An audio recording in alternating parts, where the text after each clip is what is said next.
of Corinthians. Amen. Amen. Open the Bible to second book of Corinthians. That's 2 Corinthians.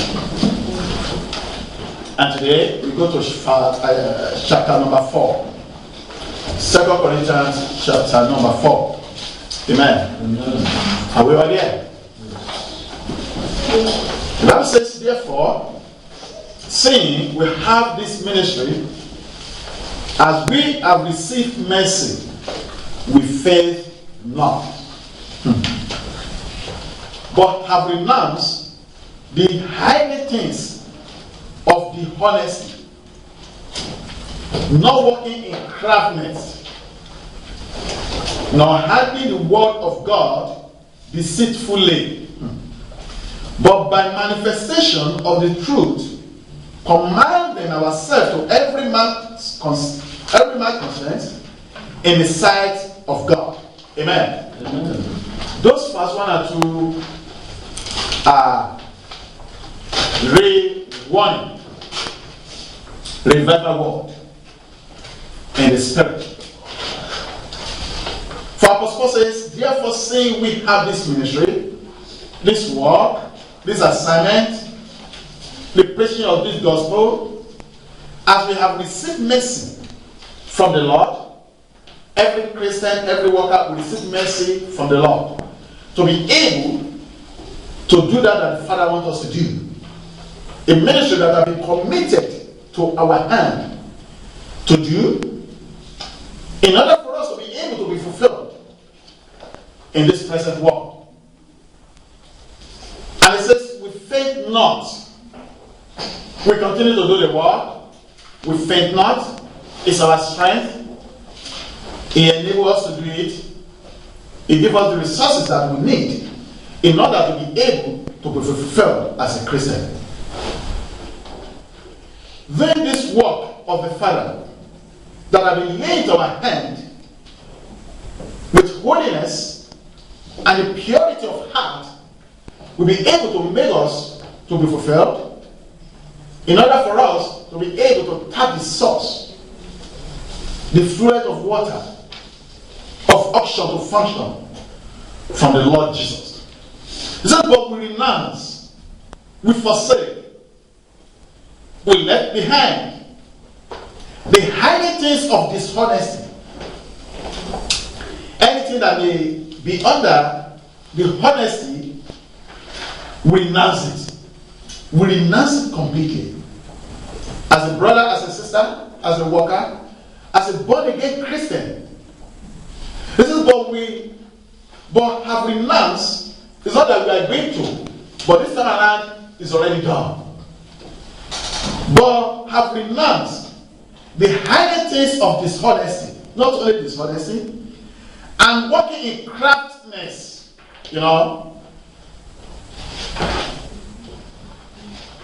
kind style of chameleon, kind of attitude that didn't glorify the name of God. He said we've renounced them. We are now born again. We are moved to the area of sanctification. Things about us has changed to the glory of the Father. Nor handle the word of God deceitfully. Look, there is a difference between handling the word of God with the purity of heart, how God wants it, or doing it in a deceitful way. He said, but no, we have renounced it. We know that this is the word of God. And we take every bit of it seriously as we continue to do the work of the Father.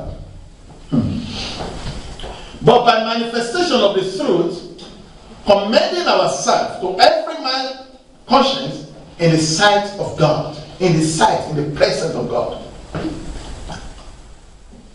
And that made them then a qualified apostles.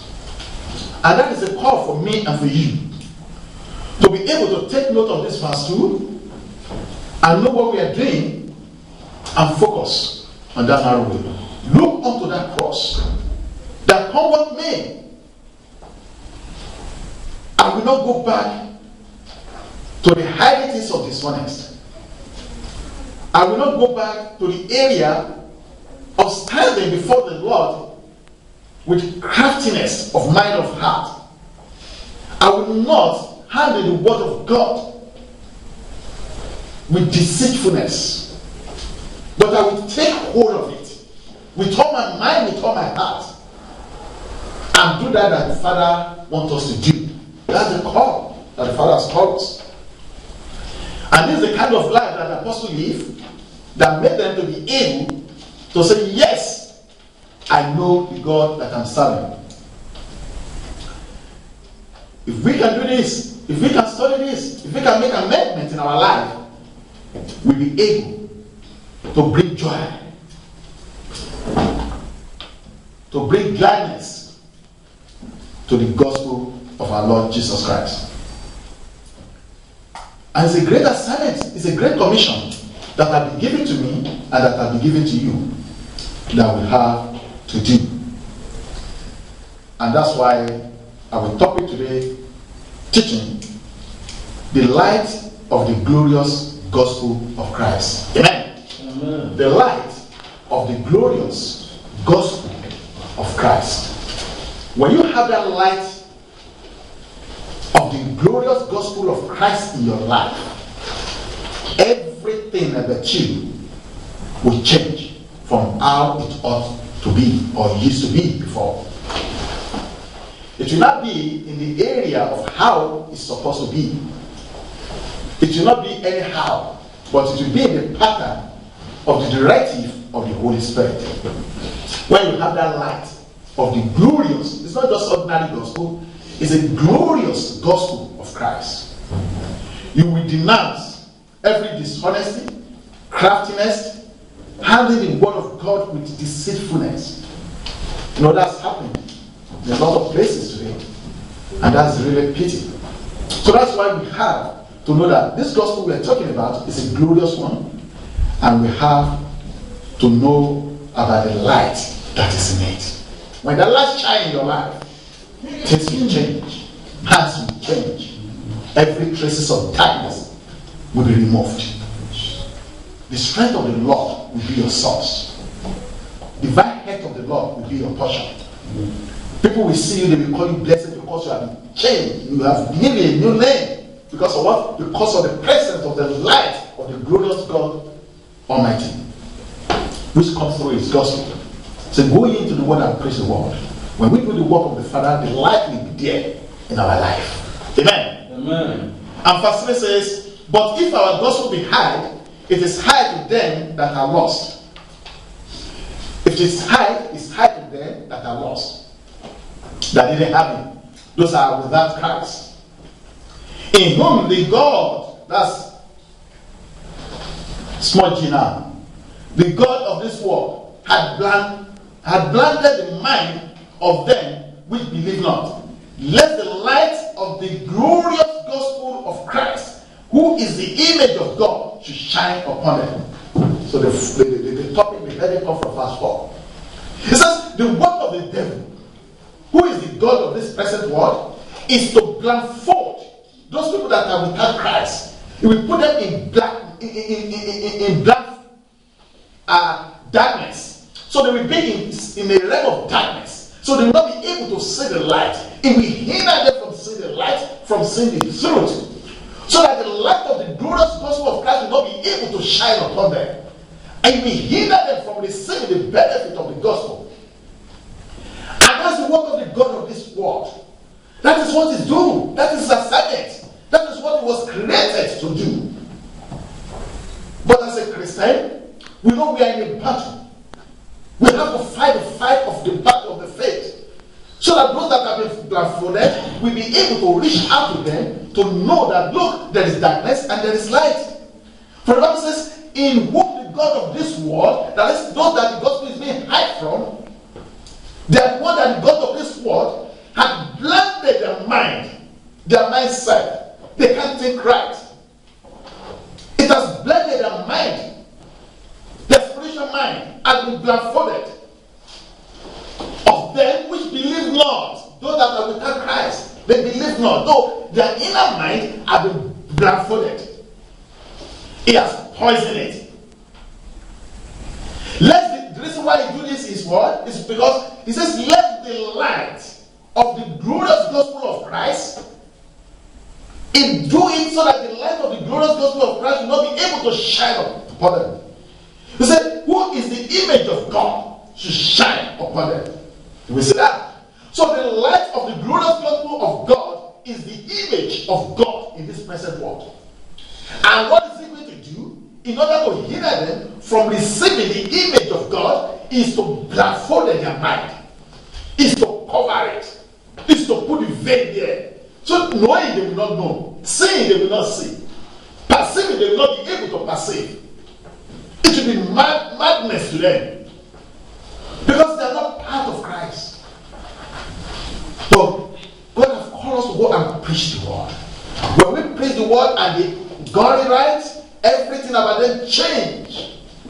Then the light of the glorious gospel of Christ will be able to come upon them as the present and symbol of the image of the living God. What is the image of the living God? Is the light of the glorious gospel of Christ. When it presents, when it's in the life of a brethren, then you have the image of the living God.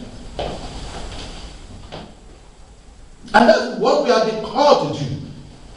We can't do without it. It's the source of our life. It's the breath in our nostrils. It's the oxygen we take in. The gospel of Christ. When you have it, you have all. Because you have the image of the Almighty God. Because you have the light that shineth that the darkness cannot ever comprehend. You have all. Verse 5. For we preach not ourselves, but Christ Jesus the Lord, and ourselves your servant for Jesus' sake. Now it says, we preach not ourselves, but we preach Christ the Lord Jesus Christ. It doesn't say and ourselves. Why? Because at times Apostle Paul gives examples about this brother, that sister, how they dedicate their life for the work of the Father. He gives them this example so that they be able to know that these people are human like you. They have veins, they have water, they have blood in their veins, in their marrows, they have everything. And if they can do it, you should be able to do it as well. But we don't preach ourselves. We preach Christ, the head of all.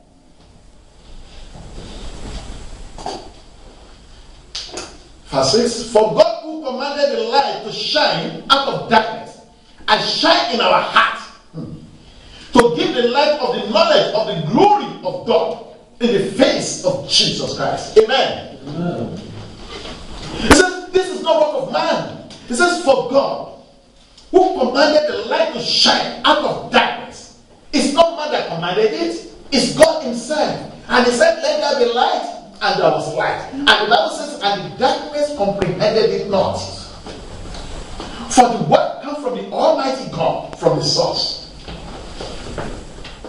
And that's why the joy you have today is the joy of the light of the glorious gospel of Christ that brought forth, that represents the image of God in your life.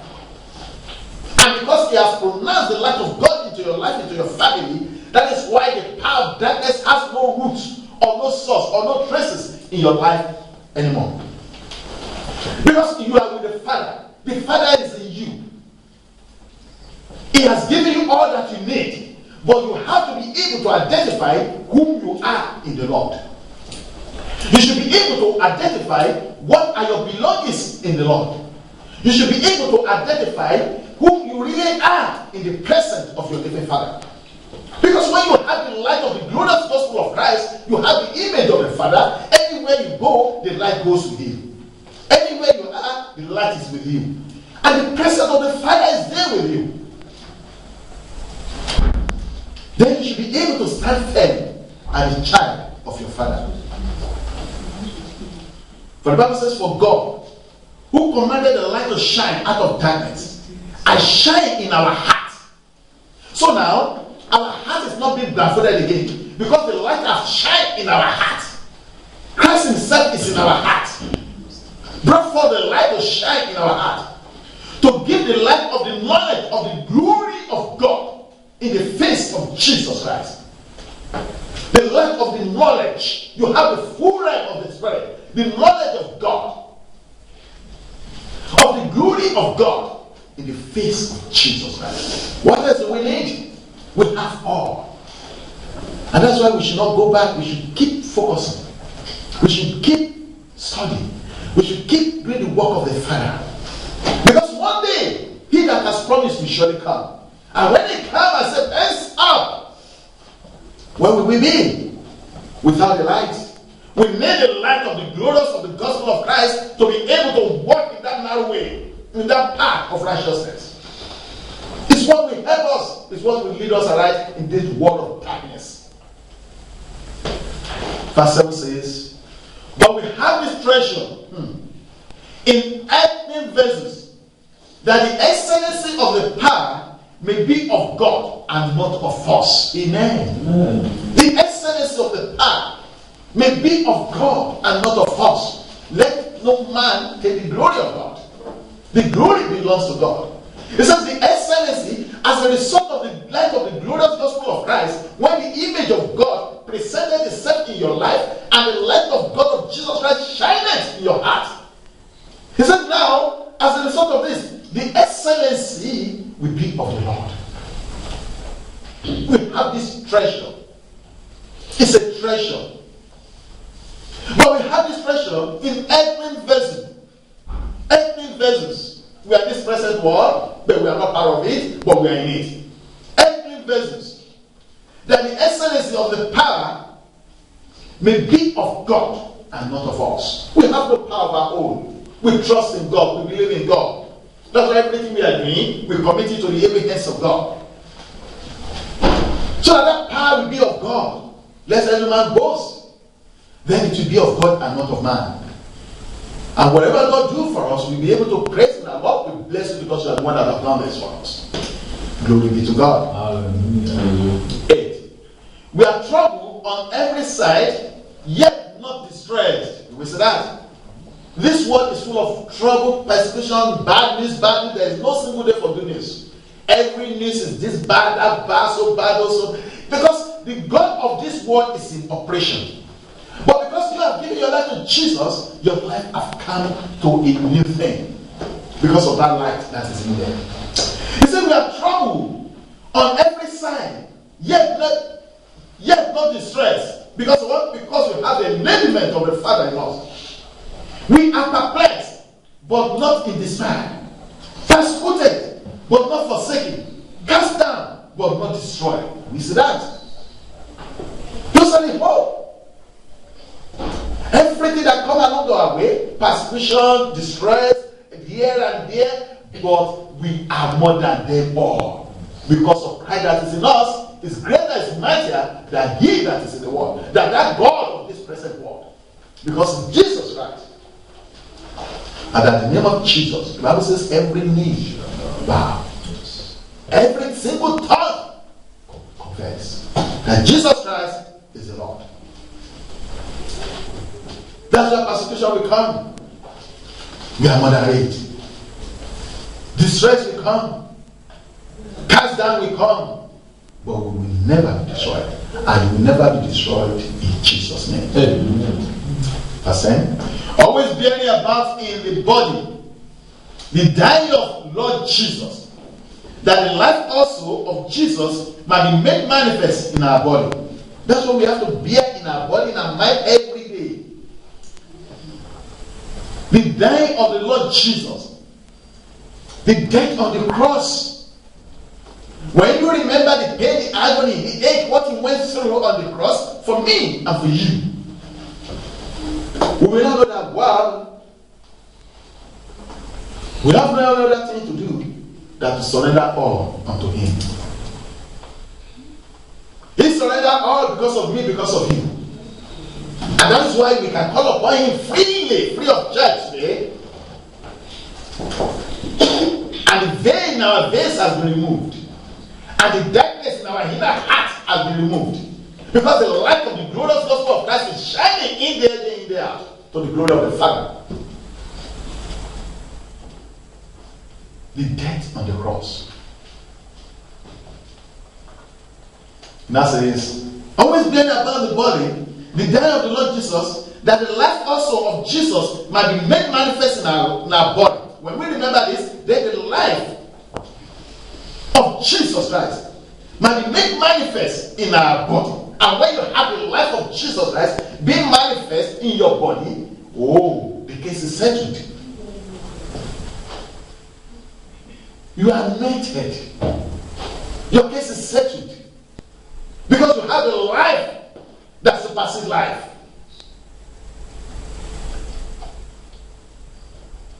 It's been made manifest in our body. You see the reality of the manifestation of the life of Jesus Christ in your body. Then you tread upon scorpions, serpents, you drink any deadly things because it's in you. And he says, I wish above all things that you dwell in good health as your soul prospereth. You know you have it all. It's the Lord of Lords, is the King of Kings. When his life is in you, as you are in him, you are complete.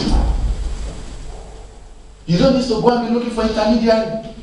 You don't need to go and be paying somebody to help you communicate with the Father. Because you have direct access to the Almighty God. You are the child of your Father. You communicate with him directly. You speak to him. You speak out of your mind to him. Open it up to him. And your case will be a settled one in the name of Jesus. Amen. Verse 11. For we which live are always delivered unto death for Jesus' sake, that the life also of Jesus might be made manifest in our mortal flesh. So then, there worketh in us, but life in you. That's the work of the apostles now. Then we live. But as we are living, we are dying daily. So death in us, because when we go and preach the gospel, we are being persecuted, we are being tried, a lot of things may happen, but we are dying to this cause every day. But this doesn't go in vain. He said, but life in you. So the death worketh in us, day in, day out. And as a result of this death that is working in us, day in, day out, he says he brings forth life in you. Amen. Amen.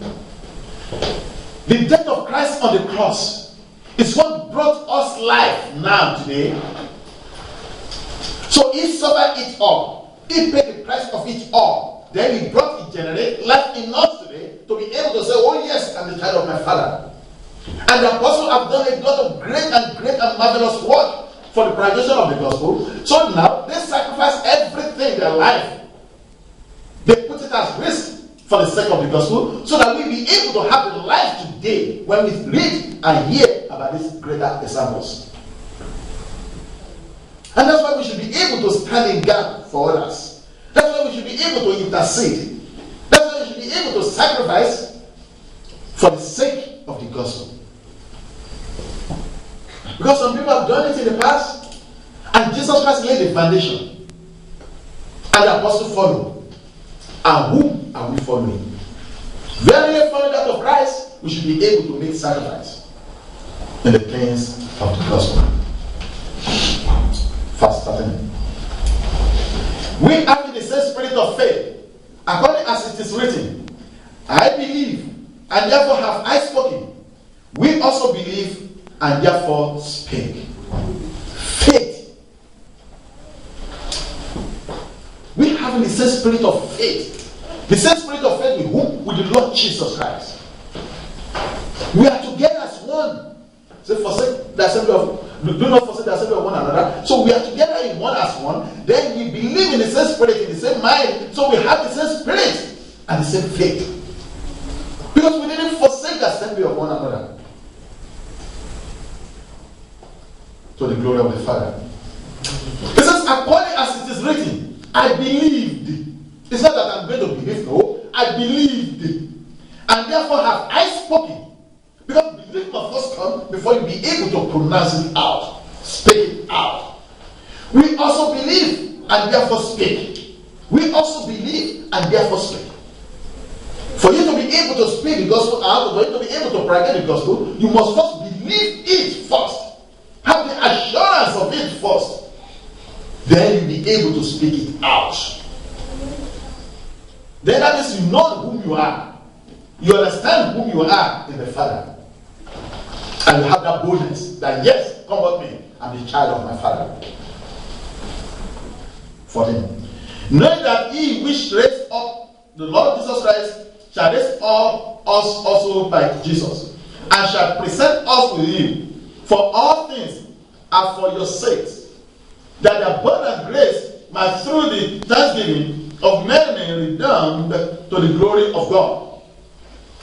He that hath raised Jesus Christ up on the third day is more than able to do the same thing for me and for you.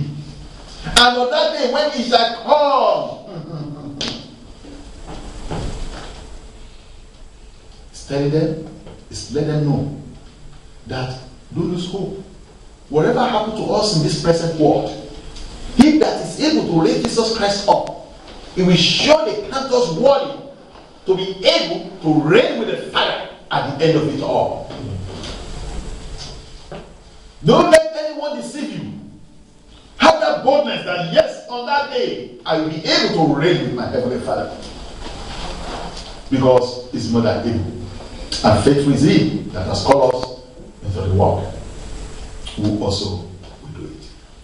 Now, verse 16 to 18, and that's where we stop today.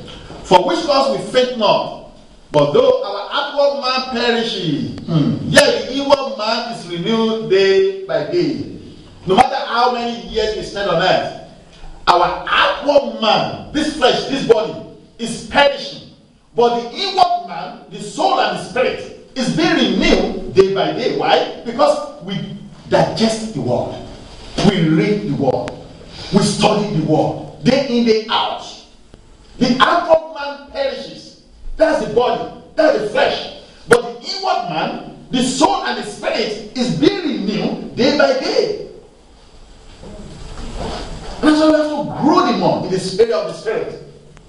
Because the outward man profited nothing. But it's the one that will be pushing your spirit and your soul. Oh no, don't do it, don't go for it. You have to just seek pleasure, you have to enjoy that, you have to do that. But if your inward man, the soul and the spirit is being renewed day by day in the Lord Jesus Christ, then you'll be able to be an overcomer. The flesh wants everything, just pleasure. The flesh just wants everything the way it deserves. But you must allow your inward man, the soul and the spirit, to grow above that of the flesh.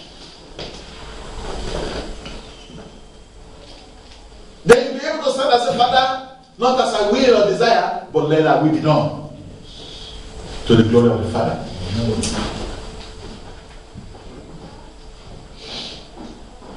Spiritual maturity is when our inward man, the soul and the spirit, grows beyond that of the outward man. So when the outward man, the body wants to say something, the inward man, the soul and the spirit will say, keep quiet, I'm above you. Then we'll be able to do the will of the Father. For our light affliction, which is but for a moment, that's the issue now. Whatever we are passing through the affliction, it's just for a moment. It's just for a moment. Worketh for us a far more exceeding and eternal weight of glory. The light affliction, things which are for a moment, is not forever, because this world, this present world, we end one day. But the one of eternal, the one of heaven, is forever and ever. But this present world, whatever we are passing through, is for a moment. And we should not allow this present one to destroy our tomorrow. This present one, we should not allow it, come what may, to break a stumbling block against that of our tomorrow, which is the glorious one. It says for a moment, working for us far more exceeding and eternal weight of glory. When we look not at the things which are seen, we see that now, but at the things which are not seen. For the things which are seen are temporal, but the things which are not seen are eternal. Amen. Amen. We don't look at the things that we can see. Oh, I have that pain, I have that hurt. You bear the pain. We are not looking at the things that we can see, the physical things that perish, that melt away, that end somewhere. But we are looking at the unseen in the spiritual realm, which is the eternal, forever and ever. And that is why we should allow this light of the glorious gospel of Christ to reign in our life. By doing the will of the Father. By standing firm. By thinking about the things of eternal. The things that are not seen. We should think less about the things that we can see. Because they profited nothing. Let our mindset be on the things that we cannot see. The spiritual thing. The things of the Father. The things of the gospel. And when we please Him that has called us, our case will be settled, and so shall it be.